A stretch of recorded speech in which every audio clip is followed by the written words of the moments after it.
Oh boy, here we go. What do you think? One of the greatest. Canadian. Yes, indeed, and we're proud of it. Proud of to have him as a lawnsman. Norm Macdonald, ladies and gentlemen. What a guy, and certainly his career has not begun to flicker out at all, even though he left us. He's still Really gotten stronger. His people, legend has people it. love him, and Yeah. you see him all over the internet. And we're going to show you his appearances, or part of his appearances on this show, and the kind of joke that he would tell. And I'm only paraphrasing. It's the moth who goes in to see a podiatrist. Yes. Do you remember that joke? Sure. Yeah. And it tells the podiatrist, "Oh, I got so much trouble. My wife left me. I got no money. The kids are on drugs. What am I going to do?" And the podiatrist says, "Well, yeah, but that's great. I'm sorry to hear all of that, but I'm a podiatrist. You ought to go see a psychiatrist. What are you doing here?" And the moth says, "Well, your light was on." That's all. That's all there was to that.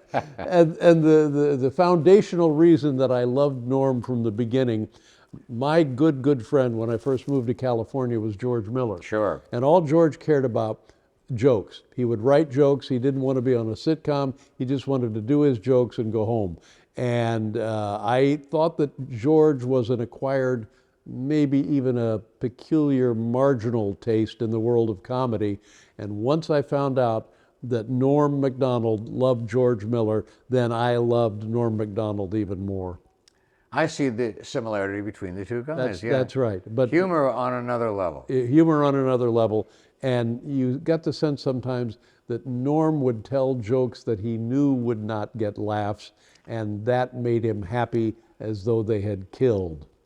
So true. Yeah. Anyway, here, please enjoy once again. And he was on the final show and broke my heart. Norm Macdonald. Thanks, man. How did you get your start in? I know you originally was a stand-up comedian, but how did that begin? Well, I was in Canada, and then, so a lot of, we don't do much show business in Canada, and then they called me from the States to do the show, Star Search? Star Search, yeah, Ed McMahon, the Star Search. Ed McMahon. Yeah. And so it was the international Star Search. It was a special Star Search. Because you're Canadian. Yeah, right. Hey,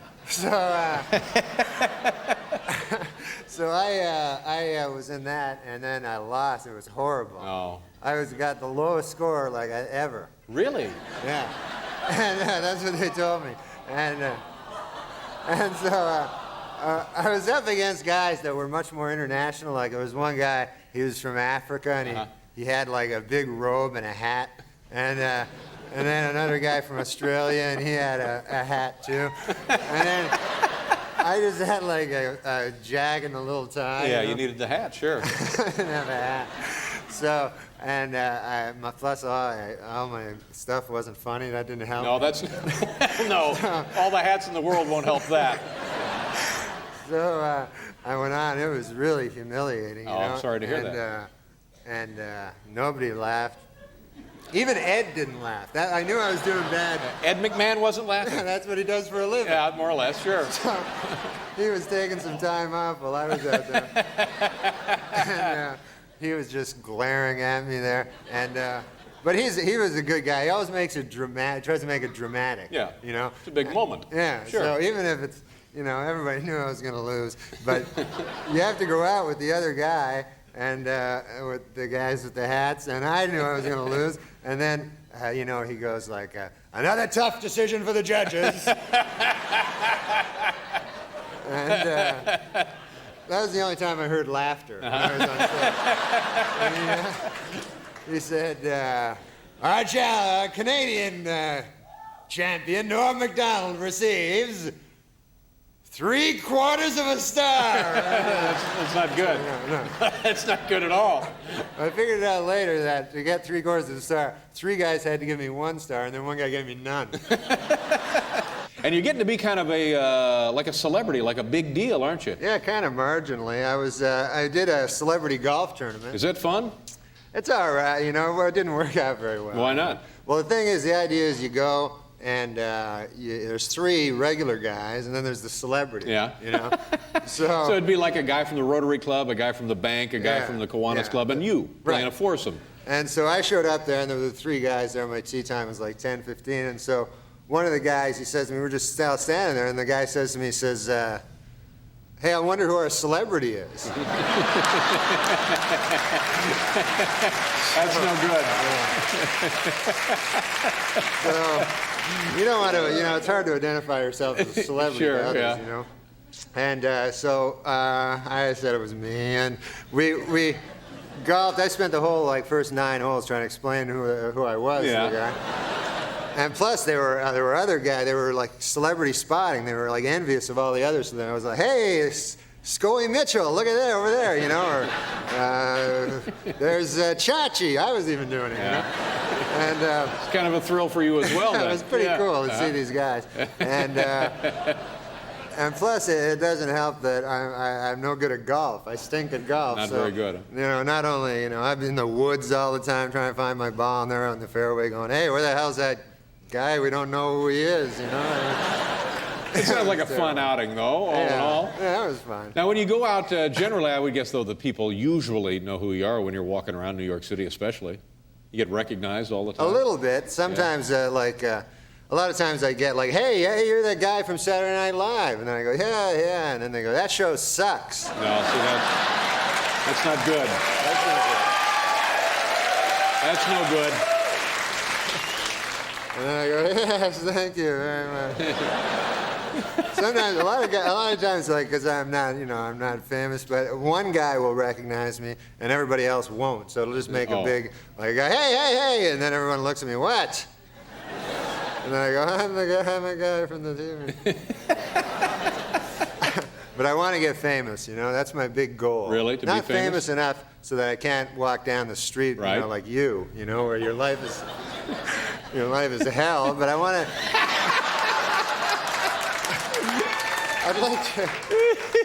I'd like to get famous enough so that if I ever had problems with my liver or something, I could get another one quick. That kind of. You want to go to the top of the list? Yeah.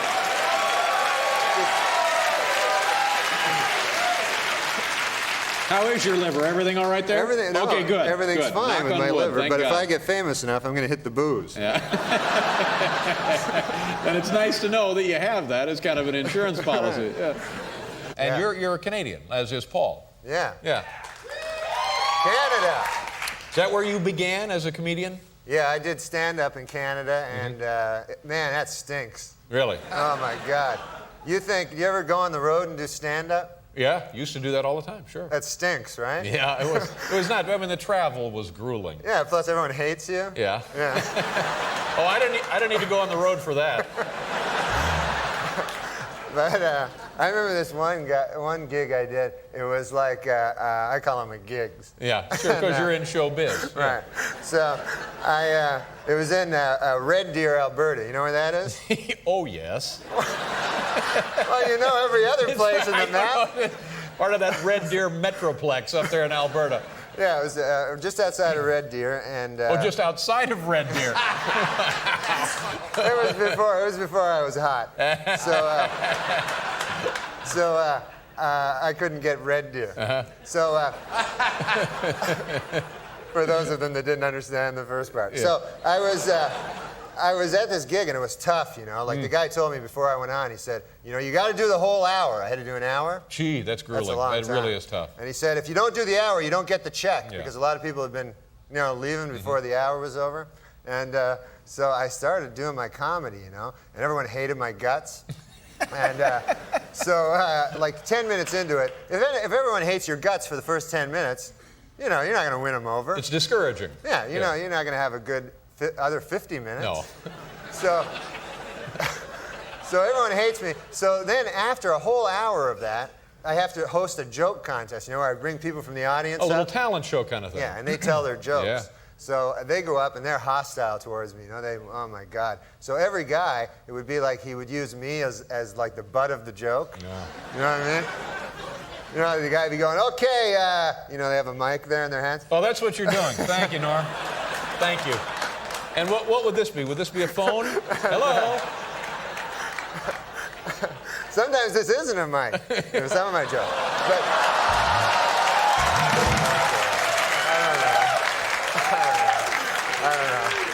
I don't know. So the They guy should have loved that in Canada, for heaven's sake. I should have. I should have used that. I wasn't that savvy at that point. But so the guy's up there. He's got the mic, you know, and he goes like, he's using me, everybody, you know. It would be going like, okay, folks, here's the joke. Hey, what's your name again? Norm. There's this fruit, Norm, you know, and they get a big laugh. And so everybody would be abusing me more. Finally, this guy comes up, you know, drunk, you know, and he goes, hey, Norm, you know, and I go, yeah. He goes, well, you want to see my impression of a whale? You know, and I go, yeah, that'd be good, you know. And so he has this beer, so he takes a big swig of beer, and then he like spits it up all over my face and my shirt and everything. I didn't even get it either till much later. That's too bad. It's the blowover. Yeah, the whale. of course, yeah. It's the whale. And the beer is the sure. seawater. Yeah, exactly. So now I got stuff dripping over me. I have to give this guy the gift certificate, you know? He won. Oh, yeah, that's the guy people who won, went crazy. So then I'm depressed. I go in the corner. I'm playing Frogger, you know? I got water. I got beer. Beer. The beer was playing the water. Yeah. What a story, huh?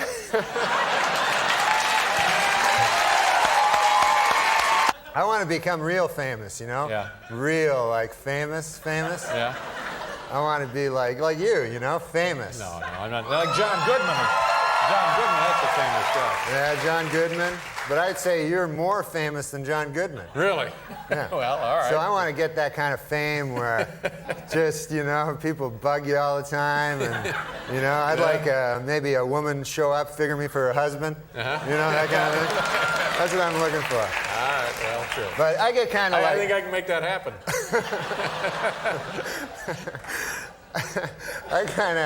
I kind of got half fame, you know, like sometimes people, I was taking the airplane there, flying on the airplane, and I get on the airplane, so I got this character beside me, you know, sitting there with me, and he says,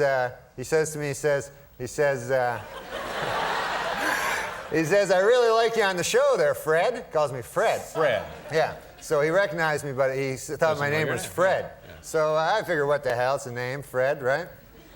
And so I go, yeah, thanks a lot. I don't want to go, hey, I'm not Fred, you know? So I go, yeah, thanks a lot. He goes, yeah, you're good, Fred. Keeps saying it, you know? So I go, thanks, man, thanks, that's good. No, I like you, Fred, he says to me. I go, yeah, okay, I get the idea. So I just keep talking to him. So then this other character comes out of the bathroom, you know? He had to go to the bathroom. And he's walking down the airplane aisle, and he sees me. He says, hey, you're that guy from the show. And I go, yeah. And he goes, what's your name? You know, so I go, it's Fred. You know, it's Fred. I can't. You don't want to upset the other guy. Right, I don't want to. And you got the rest of you be explaining. Yeah. So the guy goes, he has a funny look in his face, right? He goes, yeah, what's your last name? So I go, I don't want to say Macdonald in case the guy goes, no, it's Norm Macdonald. Yeah, that's then right. It'd be a tip-off for him, sure. So I go, Fred Kendall. I say Kendall. Fred Kendall. Yeah, I just came out with Kendall. So the guy goes, yeah, that's right, Fred Kendall. Makes perfect sense now. Oh, yeah, I had a great holiday, you know, and a Christmas and stuff, you know, and I got lots of good presents. That's nice. Actually, I got one present. You ever get a present like, you know, where there's a guy gives you a present that's a lot better than the one you gave to him? It's a little embarrassing, yeah. Yeah. I do it with Paul all the time. Yeah? So, you know, the guy gave me this guy, Fred Johnson, he gave me a whole laser disc system. Wow, that's great. And I got him one of them chia heads, you know? So I had to open mine first, you know, so I was like, oh, this is great. And then I knew he was going to open his and see the chia head, you know. So I was thinking fast, you know, So as he opened it, I said, yeah, that's not the only thing I got you. He goes, what else? I go, I got you this check here for $500. Wow. I wrote that out. But Fred, if I know Fred Johnson, he'd probably enjoy that chia head, don't you think? Fred Johnson's a good man. Yeah. Do you have plans? Norm, we're only a few days into the new year. Do you have plans? Yeah. Anything you'd like to see happen? Any resolutions? I have my resolutions. I always make resolutions. That's good. You know? Yeah. And I think that the big mistake people make when they make their resolutions is they overreach, you know? They make resolutions that they can't possibly... Set their goals too high. They set their goals too high, yeah. So then they're only setting themselves up for failure. Yeah. So what I do is yeah. I do the opposite. I set my goals low, knowing that I will reach them. That's you right. know? And when you do, you check them off. I check them you off. feel So good about yourself. Right. Yeah. So I had 2 this year. One is I'm going to get a haircut. I know. I'll be able to do that. And the second one is I'm going to watch that TV show, Run Away with the Rich and Famous. Oh, those are your resolutions. Yeah. Yeah, good for you. So I know. You know, my other friend got me once, Steve Corin, my other friend, he got me a cat once. Oh, is that a good thing to give somebody, a cat? That's a horrible thing, because then you got to take care of it for the rest of his life. That's right. You know? It's a commitment. It's a lifelong commitment. Yeah. And my cat, I had a horrible thing with it last summer. It had a heart attack. No. Yeah, you ever hear of that? No, I never have. I never heard of that either. And so I came home one day and the cat was there, you know, and he was like like that, and there was like white stuff coming out of his mouth, and he's like, so I was like freaked out, you know, and so I phoned up, I phoned up 911, you know, It's just for people. It turns out that's just for people. Yeah, but it's not a bad thing, you know, off the top of your head, that's not a bad thing. So I even said, what's the one for the cats, you know, what's the number? And then the woman goes, look, get off the phone, we'll call you, you know. So my neighbor, you know, takes me to the animal hospital, and I get there, and it's all people, you know, there's actually hospitals for animals, sure. like emergencies. Yeah. And so I go in, I got the cat there, you know, and they go, you know, yes, what's the problem? And I go, look, and it's going, and then it's an emergency. Everybody freaks out, you know. It's like on ER or something. They're like, whoa, the cat, where they take it out, you know, and everything's like panic and bedlam, you know, and so I just sit down, start reading a magazine there, you know, and a little while later, this guy comes out. He's like a doctor, but not a real doctor. He's a veterinarian. So he calls me back and he goes, okay, we got to talk, you know. So I go, okay. He goes, like he's breaking bad news to me. He goes, your cat had a heart attack, you know. So I go, what? I never heard of such a thing, you know. I didn't even know they had hearts, you know. I go, that's a bad thing. So anyways, he goes, you can go and see him, you know. And you can go and visit your cat. That's nice. So he said, you only can have 20 minutes, you know. There's like a business. So they take you to this room, and it's like a big room, and there's your cat on a gurney. He's all drugged up, you know. And so then you're alone with your cat in the room. Well, that's a nice thing, don't you think? Well, after about a minute, you go, I got a life to get back to. You know? My cat. Oh, my. Welcome back to the old show, buddy. Yeah, it's great to be here. What's new in your life? Things going all right? Well, you know, the things that are new in my life are from the newspapers. I read the newspapers. That's a good place. It's an excellent source of new material. Yeah. So every day I'm reading them. A lot of news stories. I read today that Dr. Kevorkian, you know, he killed his 41st patient the day before yesterday. And I don't know, but I think people should start to realize he's not a good doctor, you know, when you think about it. Don't go to this guy. I've killed less people than that. I'm not even a doctor, you know? I'd be a better doctor than him. Seems like it would be a blot on his record somehow, doesn't it? Yeah. And the other big thing I read the newspapers. I also read the magazines, you know? The periodicals. Yeah, the periodicals. Yeah. And I was reading, I don't know if you read the cover of Time magazine, but they got the cover this week is a lady saying, I'm gay. Yeah, that's Ellen DeGeneres, I think, yeah. But that's got to be a slow news week, a lady saying she's gay, that's a big story. I guess. Yeah, and but it's brave of her though, you know, it's brave, it's brave. Takes a great deal of personal courage. Yeah. And I'll tell you what, I read just this morning that Richard Simmons now, to take it even further, he now is making a statement that he's really, really, really gay. That's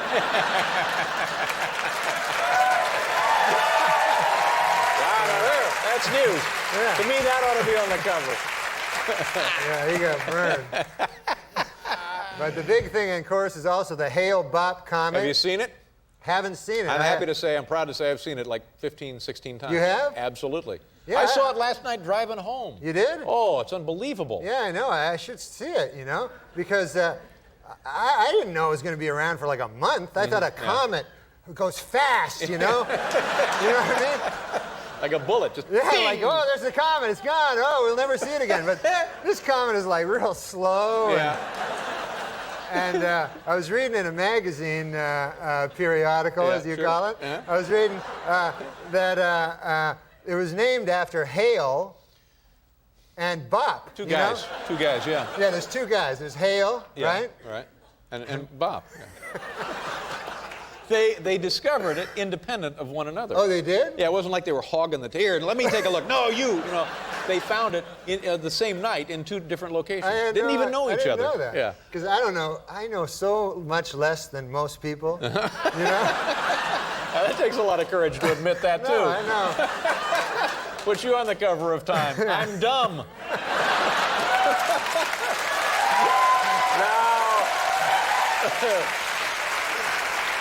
It's not dumb because know. I don't know book learning. You know what I mean? No. But I know things Yeah. from the street. Yeah, You know exactly.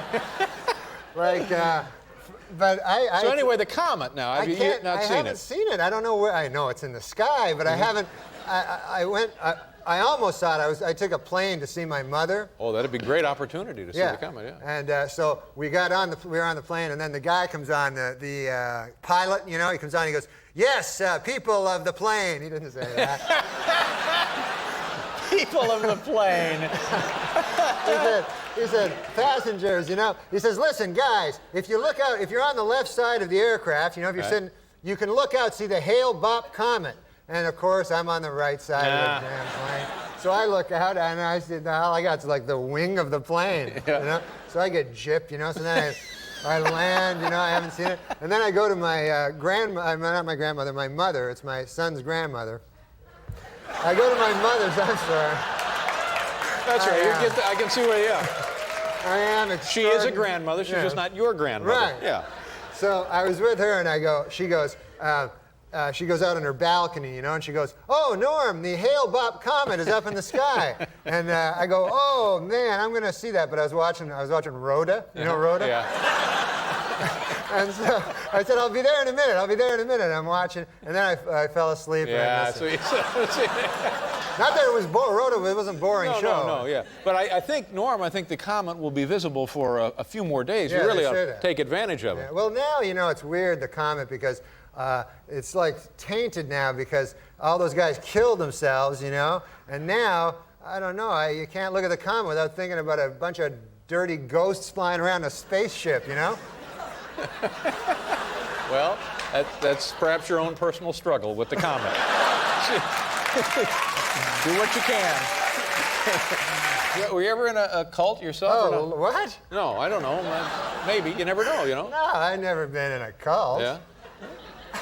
I would never be in a cult. Like, because, like, that cult, my God almighty, like you were saying, they had to castrate themselves. Yeah.